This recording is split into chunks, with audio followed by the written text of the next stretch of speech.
Welcome the our channel. Today we how to log into Chase Online Banking for transfers, detailed guide step by step clearly. To begin, open your preferred web browser. Type in the URL for Chase Online Banking, which is chase.com. Once the page loads, locate the sign in button at the top right corner.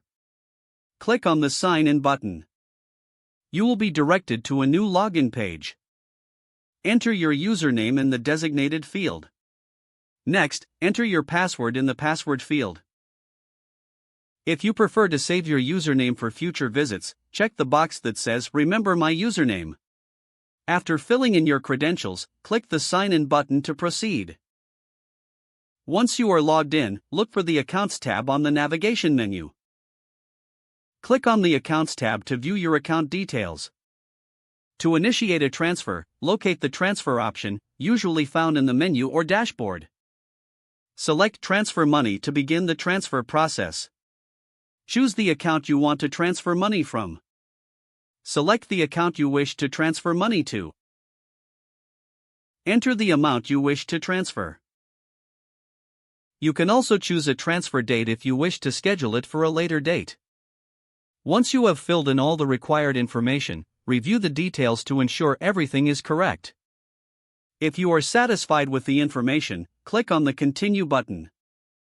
You may be prompted to verify your identity through a security measure, such as a text message or email confirmation.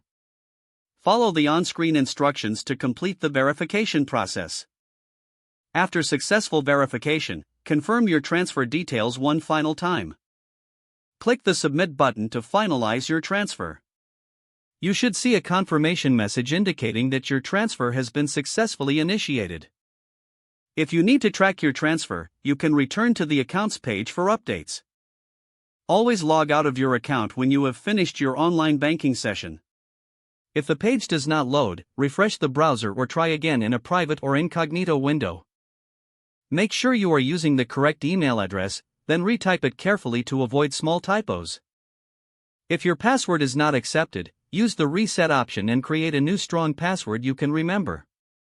Don't forget to like this video and subscribe to our channel for more step-by-step tech guides.